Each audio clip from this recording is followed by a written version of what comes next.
Gəncəli Vəliyeva yazır ki, salam, Quranda sağ əl, sol haqqında, onların fərqi, əhəmiyyəti haqqında nəsə yazılıbmı? Bilirsiniz, bəzi tərcümələrdə bu məsələyə o cürə tərcümələr verirlər. Sağ əl ifadəsi. Buradakı işlənən təbii ki, bizim işlətdiyimiz bəzi terminlər, bəzi yanaşmalar onunla əlaqəli olan bir məsələdir. Yoxsa sağ əlin üstünlüyü, sol əlin aşağılığı məsələsi yoxdur. Çünki bilirsiniz ki, məsələn, siyasətdə də sağçı, solçu məsələsi var. Bu, hər bir zaman Türkiyənin özündə də çox ciddi gündəm olmuş bir məsələdir. Amma təəssüflər olsun ki, hədislərə əsaslanaraq insanların sağ əllə hərəkət eləməyi tövsiyə olunur. Amma heç bir zaman heç kim solakaylarla bağlı bu məsələni deməyib. Hətta Peyğəmbərin belə güya həmin o hədislərə görə sol əllə yemək yeyən bir gəncə, bir cavana, bir uşağa bəddua elədiyi iddia edilir. Halbuki belə bir şeyin olması mümkün olan bir məsələ deyil. Bir adam solla yeyirsə, solakaydısa, niyə kimsə ona bəddua eləsin? Hətta mərhəmət timsalı olaraq göstərilən Məhəmməd Peyğəmbərin özü belə. Çox uzaqdan da bunu necə yaxınlaşdıra bilərik oradan? Hə, kamera ancaq buradadır, canlı yayındayım indi. Oradan eləyə bilərsən nəsə? Bir dəqiqə, hə, onu basanda çox yaxınlaşdırır amma. Bir dəfə bas. Bir dəqiqə, aha, bəsdir. Super, təşəkkür edirəm.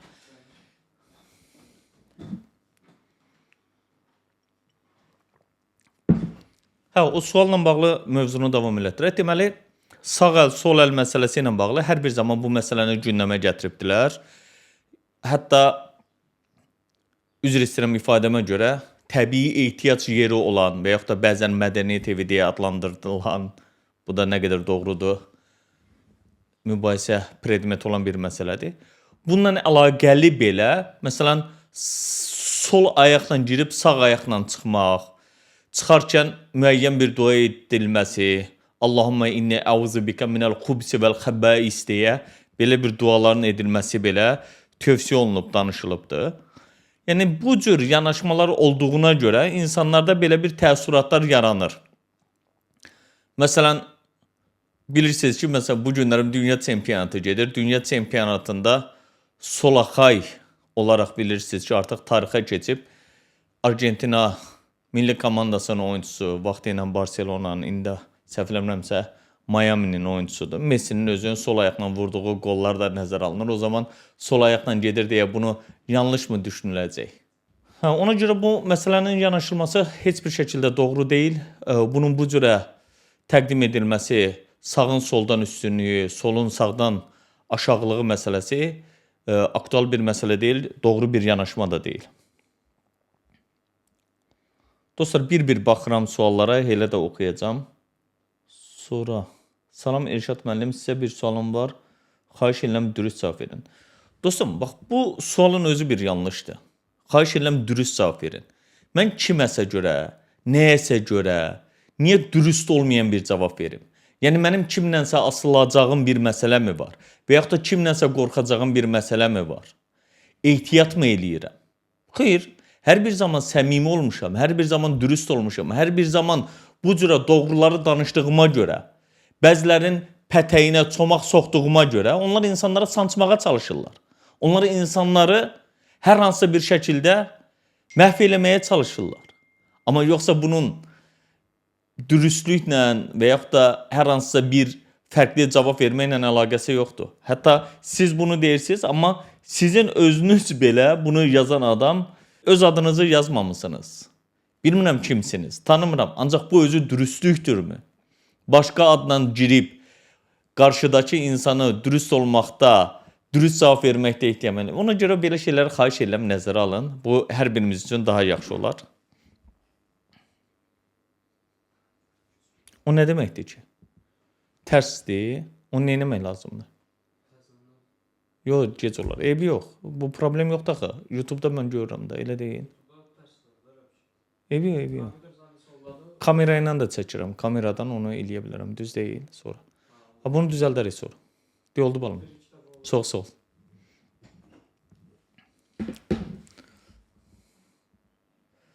Sonra bir nəfər yazıb Elçin Pənah. din olmadan bir insan yaxşı insan olabilirse dinin əhəmiyyəti nədir burada? Bu da çox gözəl bir sualdır əslində. Yəni bununla bağlı geniş bir açıqlama da vermək olar, geniş bir video da çəkmək olar, geniş bir müzakirə də aparmaq olar. Çünki bu məsələ hər bir zaman aktual məsələdir, hər bir zaman gündəmdə olan bir məsələdir, hər bir zaman sorğulanan mövzulardan biridir. Din olmasa. Amma burada soruşulmalı olan söz nədir? Din nədir? Həqiqətən bu günlərin özlərini müsəlman hesab eləyənlərin din olaraq qəbul edildikləri anlayışdırmı din? Yoxsa xristianlığın din anlayışıdır? Yoxsa xristianlığın özünün qollarından olan protestanlığın din anlayışı ilə katolisizmin din anlayışı və yaxud da pravoslavlığın din anlayışı eynidirmi? Yaxud Yahudiliyin milli kimliklə din anlayışının bir-birinə sintezi olaraq görülən Yudaizm və yaxud da Yahudilik anlayışıdırmı din? Yaxud da Hinduizmlə İslam deyilən anlayışı birləşdirib Sihizm diye bir din ortaya çıkarılmasıdır mı din? Yaxud da Bahayilərin anladığı bir anlayışdır mı din? Sonra Vedalarda yazılan din anlayışıdır mı? Yəni bunu düzgün bilmək lazımdır. Məsələn, biz kimə görə din anlayışı deyirik? Din bir yoldur, bir bələdçilikdir. Bilirsiniz necədir? İnsan bu dünyaya gəlir. Niyə gəlmişəm? Niyə varam? Sonra ətrafımda gördüyüm insanlar, canlılar hara gedir? Necə gedir? Niyə gedir? Gedəndən sonra nə olacaq? Bu dünyadakı missiyamız həqiqətən sadəcə və sadəcə dünyada yeyib, içmək, çoxalmaqdan mı ibarətdir? Burada olmağımızın bir mənası varmı? Yoxsa sadəcə olaraq bizim də digər canlılar kimi ömrümüzü burada tamamlayıb getməkdən mi ibarətdir? Getdiyimiz zaman necə olacaq? Burada bəzilərinin elədikləri yanlarına kar mı qalacaq? Güclü olan özü sabahlarında güclü olaraq dünyadan dəyişib gedirsə, onun elədiklərinin bir cavabı olmayacaqmı? Məsələn, Quran-ı Kərimə baxdığımız zaman nə deyir? Məliki yevmiddin, din gününün malikidir, din gününün sahibidir, din günü nədir? Eyni şeyin cavabı varmı? Yenə Quran-ı Kərimdə bəli İnfitar surəsinin axırıncı 3 ayəsində din gününün haqqı hesaba çəkilmə olduğunu bildirilir. Yəni bu günlərin din bizim həyatımıza hər hansısa bir formada bir hissəsi olan bir məsələ deyil. Din insanın həyatıdır. Dinsiz özünü sayan belə həmin o dinsizliyi özü üçün bir həyat tərzi seçir. Amma o dinsizliyin özündə bir prinsiplər, qaydalar, qanunlar yoxdurmu? Var. O zaman din sözünün qayda, qanun mənasına gəldiyini biz bilirikmi? Və yaxud da din dediyimiz zaman bu günlərin biz həqiqətən sadəcə ağlımıza ilk gələn 610-cu ildən tarixi mənbələrə əsaslanaraq deyirik. 610-cu ildən mövcud olan 632-ci ildə Peyğəmbərin dünyasını dəyişməsi ilə gətirib insanlara çatdırdığı Qurana görə olan bir anlayışdırsa din, yaxud da İslam, o zaman bu həqiqətən məhdud çərçivədə ərəblərə gəlmiş bir yolun adıdır, yoxsa ümumiyyətlə bəşər tarixində ilk insanlıqdan etibarən Allahın insanlara çatdırdığı, insanların bu həyat burulğanında, həyatın çıxılmaz anında, həyatın çətinliklərindən, dözülməzliklərindən çıxış yolu olaraq göstərdiyi bir anlayışdırmı din? Yəni bunları biz müəyyənləşdirdiyimiz zaman görəcəyik ki, bəli, həyat dinsiz mümkün deyil. Həyat dediyimiz din anlayışı ilə iç-içədir. Yaxud da bu günlər müalicə bir telefon alırıq, düzdürmü? Telefon aldığımız zaman bunun zəmanətidir, istifadə qaydalarıdır, düzgün eləyib eləmədiyimiz zaman bunun necə davam etdirə biləcəyimizlə bağlı suallar yaranır. Yəni Allah da yaratdığı insana, yaratdığı məxluqa bir din anlayışını formalaşdırır ki, yəni sən bu minvalla getdiyin zaman bunlar formalaşır. Məsələn, bu günlərim soruşa bilərik. Zina niyə pisdir ki? Niyə pis olsun ki? İki nəfər öz arasında razılığa gəlir, gedirlər, məsələn, müəyyən bir hərəkət eləyirlər. Deyə bilərsən ki, burada nə var ki? Bu anlayışı formalaşdıran din anlayışı olur. Yaxud da bir insan rahatlıqla istədiyi qədər spirtli içə bilər. Allah niyə qadağan eləsin? Çünki niyə? Yaradan bizi bizdən daha yaxşı bilir. Çünki yaradan yaradılanı hər kəsdən gözəl tanıyır. Ona görə də yaradan bizə bu həyat yolumuzda Tanrı üçün, Yaradan üçün, Allah üçün qısa olan, bizim üçün isə uzun və yaxud da bəzən müəyyən dövrlərdə daha qısa kimi görünən və yaxud da nisbi olan zaman anlayışında həyatımızı düzgün yaşamağımız üçün, huzurlu yaşamağımız üçün, çətinliklər qarşısında apara biləcəyimiz məsələlər özümüzə necə aparmağımız üçün olan bir yanaşmadır. Ona görə din anlayışına bu cürə yanaşdığımız zaman həqiqətən bizim həyatımızı dəyişir. Din, məsələn, maddiyyatla ölçülən məsələlər varmı? Maddiyyat olmadan yaşamaq mümkündürmü? Yəni bu vəziyyətdə insanlar necə eləyəcəklər? Həqiqətənmi insanlar mütləq imkanlı olmağa can atmalıdırlar, yoxsa mövcud olan anlayışla özlərini davam mı elətdirməlidirlər? İmkanlı deyiləndə nə qədərdir? Elon Musk qədərmi vəsaitin olmalıdır xoşbəxt olmaq üçün? Yaxud da Elon Musk'ın özü xoşbəxtdirmi? Yaxud da bir insanın deyək ki, hər hansısa bir futbolçu qədər maliyyəyə mi sahib olmalıdır? Yaxud da kənardan kiməsə baxıb, hə bu adamın yaşadığı ev və yaxud da istifadə elədiyi avtomobil, yaxud da bunun geyimi, keçimi, ona baxdığın zaman mı xoşbəxt olur? Xeyr, təbii ki. Yəni, bu bəzən aldadıcı olur. İnsanlar buna görə təəssüflər olsun ki, bəzən çaşqınlıq içində olurlar. Məsələn, ötən gün maraqlı bir məsələ var idi.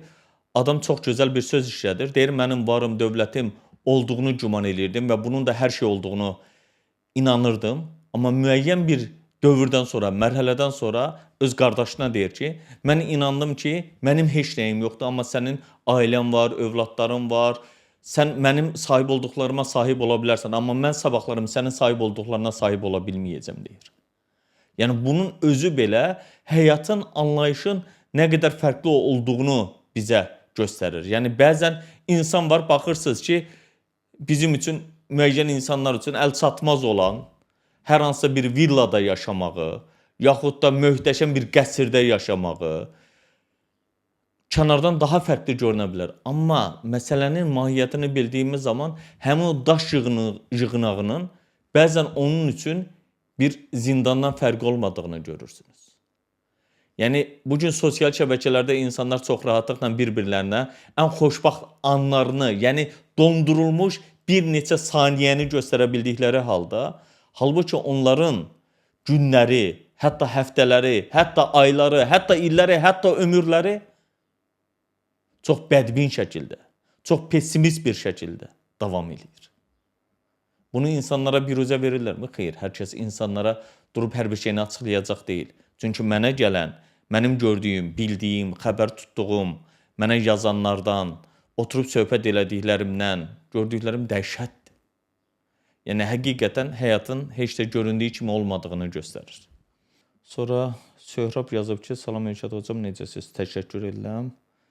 Nəzakət İsmailova salam yazır. Aleyküm salam, aleyküm salam. Sonra Azərbaycan, Azimho və s. Sonra Quranda yazılarının Allah istədiyini doğru göstərir. Kəlməsinin istəyəni olduğunu özünüz mü tapırsınız, yoxsa kimsə bunu sizə deyib? Yəni, buna nə deyim? Yəni, mövzu budurmu? Sualı oxuyun, zəhmət olmasa. İçəbəy oxudum axı. Tural İbrahimov yazır ki, Ətiyullah və Ətiyur Rəsul ayələrində Allahdan sonra Rəsula itaət deyir. Tural bəy qardaşım, bu mövzu ilə bağlı 3 video hazırlamışam. YouTube kanalımda var. Geniş şəkildə də bunun açıqlaması var. Baxın, orada Ətiyullahi və Ətiyur Rəsul. Mən adicə Nisa surəsində var. Onu mən tapım sizə göstəreyim.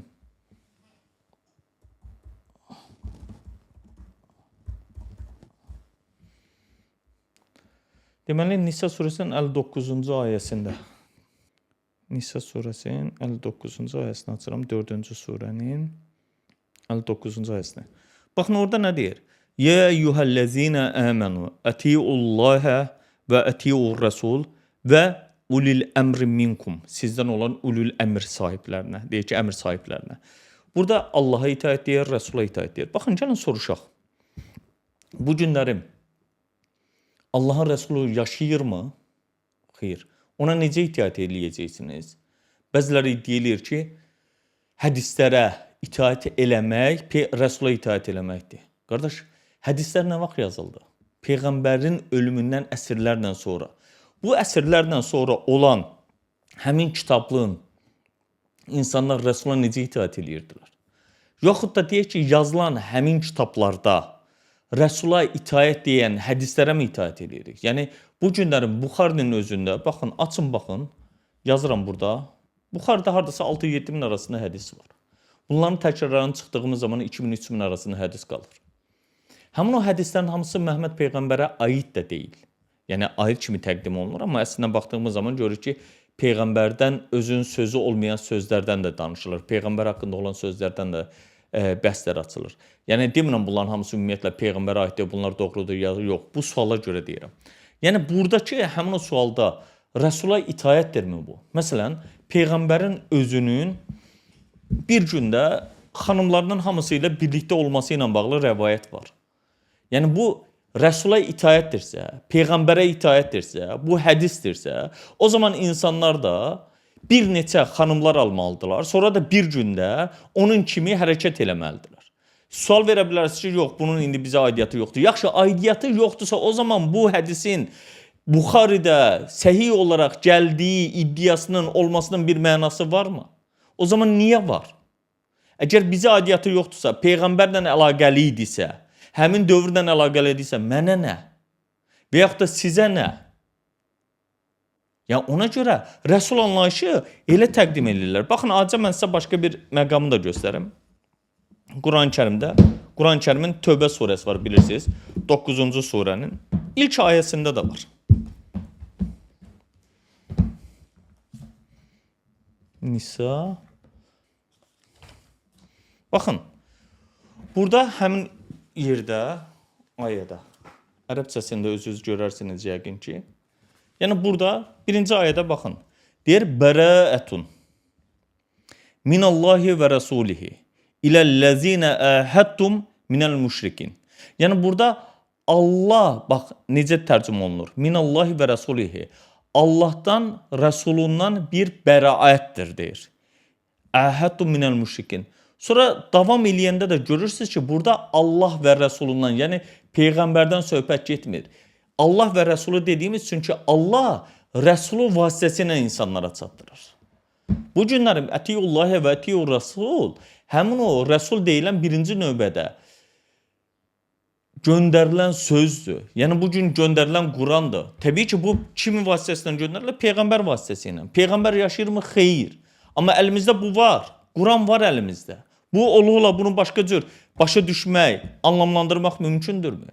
Mən bunu dəfələrlə demişəm, bir daha deyirəm. Baxın, Nəbi və Rəsulun fərqini bilməliyik. Nəbi sözü, Peyğəmbər sözü, baxın, Quran-ı Kərimdə dəfələrlə gəlir. Bəziləri iddia eləyirlər, güya Peyğəmbərə heç bir zaman kitab verilməyib. Açın, Ənam surəsinin 83-89-cu ayələrindən baxın. Mən indi onu özlərinin verdikləri tərcümədən oxuyum. Baxın, rahatlıqla tapım, kitabı heç vərəqləməyəcəm. Baxın, Ənam surəsinin 83-cü ayəsi. Orada 18 nəfər Peyğəmbərin adı çəkilir. Nə deyir? Tərcümə, və tilkədir, və tilkə hüccətuna ətəynəhə İbrahimə ələ qavmihi. Sonra nərfəu dərəcətin mən nəşə. İnnə rabbəkə həkimun əlim. Sonra deyir, və vəhəbnə ləhu İshəqə və Yəqubə kullən hədəynə və Nuhən hədəynə min qabl və min zürriyyətihi Davudə və Süleymanə və Əyyubə və Yusufə və Musa və Haruna və kəzəlikə nəcil muhsinin. Sonra davam eləyir. Deyir, və Zəkəriyyə və Yəhyə və İsə və İlyas kullun minəs salihin və İsmailə və Əlyəsə və Yunusə və Luta və kullə faddalna aləl aləmin deyə davam eləyir. Və min əbəyihim və zürriyyətihim və ixvanihim və çtabəynəhum və hədəynəhum ilə sıratın müstəqim. Zəlikə hudallahi yəhdi bihi mən yeşəu min ibadih və ləv əşrəku ləhəbitə ənhum mə kanu ya'məlun.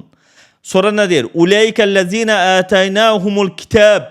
Baxın, deyir ki, uləykə, yəni bunlar, əlləzinə hansı ki adları çəkilənlər, ətəynəhum, onların hər birinə nə verdik? Ətəynəhum, əl-kitab, kitab verdik. Sonra nə verdik? Hüküm verdik. Sonra nə verdik? Nübüvvət verdik, deyir. Peyğəmbərlik verdik, deyir. Baxın 18 nəfərin adı çəkilir burada. Baxın göstərim adları da. Nə idi? İbrahimin adı çəkilirdi. İshaqın adı çəkilir. Yaqubun adı çəkilir. Nuhun adı çəkilir. Davudun, Süleymanın, Əyyubun, Yusufun, Musanın, Harunun adı çəkilir. Zəkəriyanın, Yəhyanın, İsa'nın, İlyasın hamısının adları çəkilir. İsmailin, Əlyasa'nın, Yunusun, Lutun adı çəkilir. Və bunların adları çəkiləndən sonra bunların hər birinə kitab verildi deyir. Hər birinə kitab verildi. Eyni məsələ başqa ayələrdə də var. Yəni bir insan təsəvvür edir, nəbi gəlir, hə mən Allahın peyğəmbəriyəm. Ha buyur, necə? Əlində sənin yazılı bir şey yoxdursa, sən özünü necə təsdiq eləyəcəksən? Necə həqiqətləri çatdıracaqsan? Yəni bu mümkündürmü? Sonra da deyirlər ki, filan kəsə kitab verilməyib. Ola bilərmi ki, kitab verilməsin? Biz çünki niyə fikirləşirik ki, məsələn, İbrahimdir, İsmaildir, İshaqdır, bunlar ata oğullardır, bir yerdə yaşayıbdılar. Bunlara nə ehtiyac var hərəsinə bir kitab verilsin? Bizim çünki düşünmürük ki, bu insanların özləri, İbrahim ona məsələn deyək ki, Kəldanilərə gəldiyi iddia olunur. Ur şəhərində olduğu, bugünkü İraq tərəflərdə olduğu bildirilir. Bu İbrahim peyğəmbər fikirləşir ki, sadəcə burada yaşadı. Amma baxırıq ki, Misirdə də ortaya çıxır. Ondan başqa İsmail elə bilir ki, sadəcə bir yerdə var. Amma baxırıq ki, başqa yerdə ortaya çıxır İshaq. İshaqın özü harda oldu? İshaqın oğlu Yaqub harda oldu? Yəni onlara verilən kitablarla onlar da insanlığa, digər insanlara, bəşəriyyətə Allahın buyruqlarını çatdırıbdılar. Yoxsa ata oğul bir yerdə oturub yaşayıb qalmayıbdılar. Hamısı ayrı-ayrı bölgələrə gedibdilər. Yəni hər birinin kitabı olmasa nə ilə eləyəcəklər? Nə ilə çatdıracaqlar?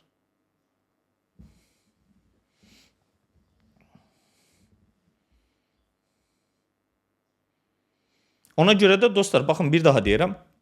Nəbi sözü gəldiyinə görə Quran-Kərimin heç bir yerində Nəbiyə itaat eləmək yoxdur. Nəbiyə ittiba eləmək yoxdur. Amma Allahın Rəsuluna tabi olmaq var. Allahın Rəsuluna ittiba eləmək var. Amma Nəbiyə itaət olmadığı kimi Allaha da birbaşa təkcə itaət yoxdur. Allaha və Rəsula itaət var. Yəni bunlar çox incə məsələlərdir.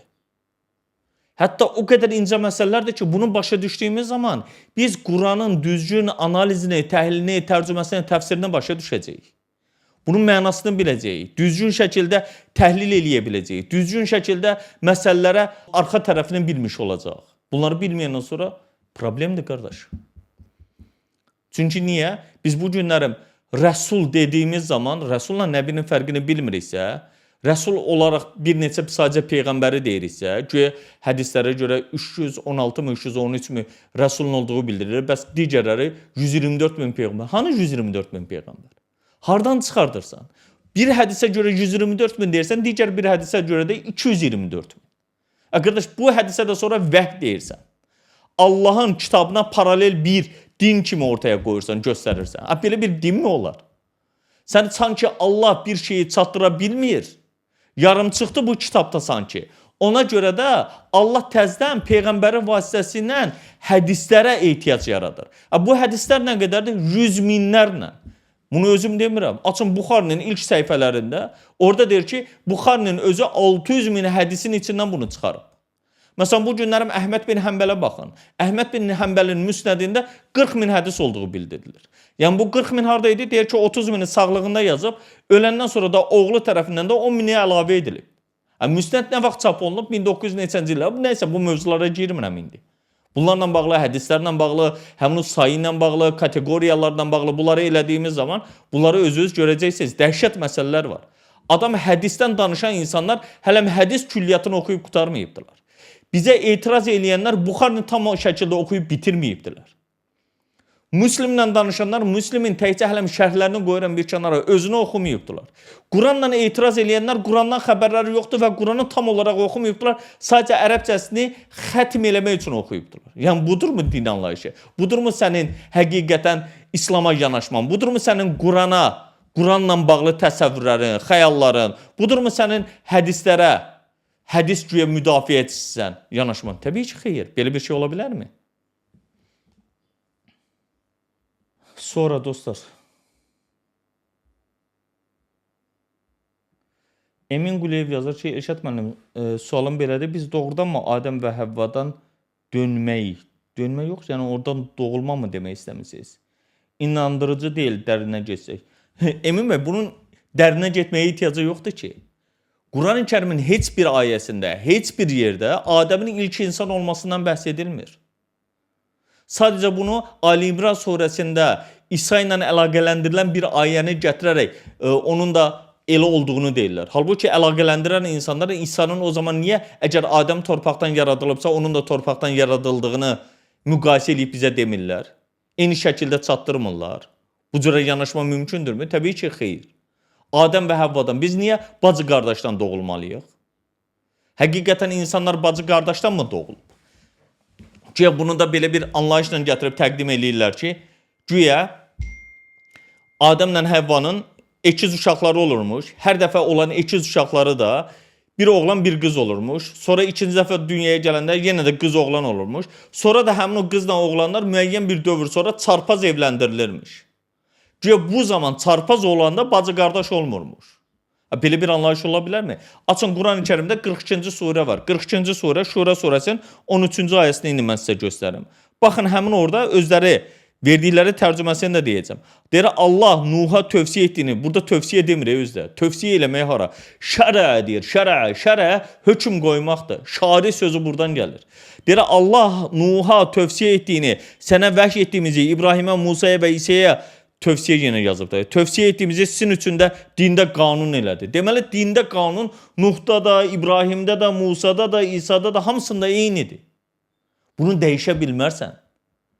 Ki, məsələn, Adəmdə bacı qardaşa evlilik verildi. Nuh artıq da cəmaət çoxaldı, bacı qardaşa ehtiyac yoxdur. Artıq dəyişir, bunlar başqaları ilə evlənir.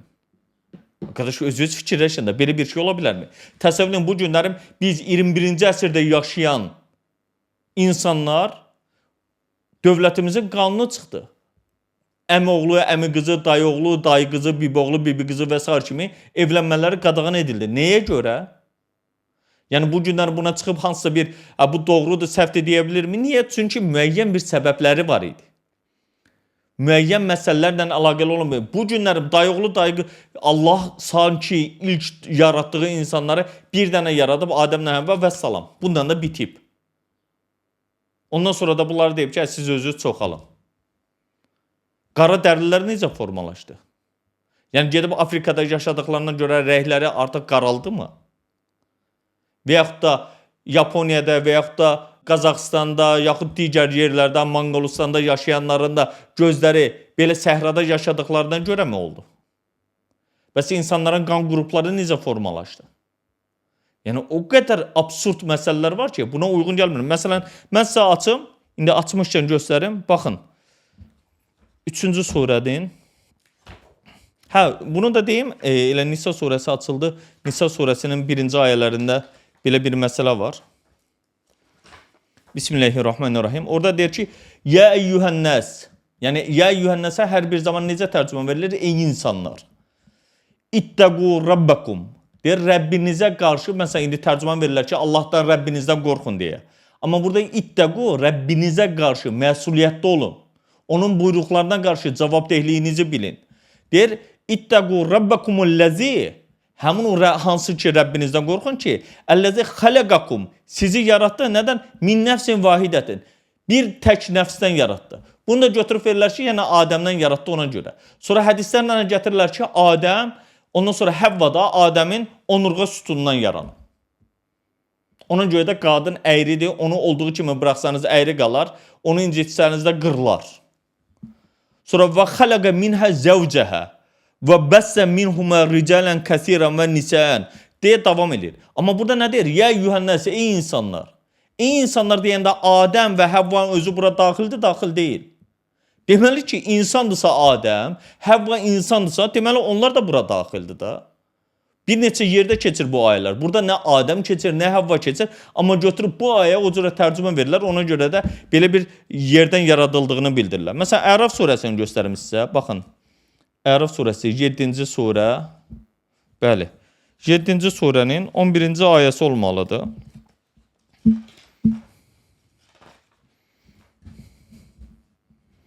Bəli, burada deyir ki, وَلَقَدْ خَلَقْنَاكُمْ sizi yarattı. Sizi cəm deyir. Summa savvarnakum. Sonra sizə surət verdi deyir. Nə deyir sonra? Summa qulna lil mələikəti iscudu li Ədəmə. Deyir, Adəm üçün səcdə eləməyini, məsələn, mələklərə deyir, buyurdu. Li Ədəmə, Adəm üçün Tanrıya əslində səcdələr, bunda Adəmə səcdə kimi verirlər. Fəsəcədu, onlar deyir, səcdə elədilər, illə iblisə, iblisdən başqa. Ləm yakun minəs sacidin, o deyir, səcdə eləyənlərdən olmadı. Amma açın tərcümələrə baxın, deyəcəklər ki, səcdə eləyən olmadı. Səcdə eləyənlərdən olmadı. Deməli ki, səcdə eləməyən başqaları da var idi. Bu başqa bir mövzudur əslində. Bunu geniş şəkildə izah eləmək olar. Eyni zamanda Bəqərə surəsinin 30-cu ayəsində onu da sizə göstərim. Baxın, yeri gəlmişkən onu da qeyd edeyim. Onu da elə tərcümələr veribdir. Bu ərəb dilini bilənlər, cəmaatı bilməyən hesab eləyənlər. Harada idi? 29, 30. Və izqalar inzalın filardı. Bir dəqiqə. Vələməsmaha sədiqin. Bir dəqiqə. Deyir ki, burada 34-cü ayda və izqulnə lil mələikəti iscudu li Ədəmə fəsəcədu illə iblisə. İblisdən başqaları səcdə elədilər. Əbə və istakbara. Buna da ikisindən də eyni tərcümə verirlər. Təkəbbürlü elədi, lovğalıq elədi deyə verirlər bunu. Və kənə minəl kafirin və kafirlərdən oldu. Deməli, başqa kafirlər də var idi. Amma açın, Azərbaycan dilindəki tərcümələrdən baxın, kafir oldu deyirlər. Arkadaş, ərəb dilini bu mükəmməl bildiyi iddia eləyənlər kafir oldu verirlər. Buna kafir oldu mənasını heç cürə, heç bir zaman vermək mümkün deyil. Minəl kafirin cəm şəklindədir. Cəm halda gəlir. İndi bayaqlarım dediyim məsələyə gəlirəm. İndi Ali İmran surəsinin 33-cü ayəsində. Baxın. Baxın, 33. Burada nədir? İnnallâhe istəfə Ədəmə və Nuhən və ələ İbrahimə və ələ İmranə ələl aləmin. İnnallâhe deyir, şübhəsiz ki, Allah, muhakkak ki, Allah neynədir? İstəfə, seçdi. Kimi? Adəmə, Adəmi. Adəmi seçdi. Sonra kimi seçdi? Və Nuhən, Nuhu seçdi. Deməli, bunlar seçilib.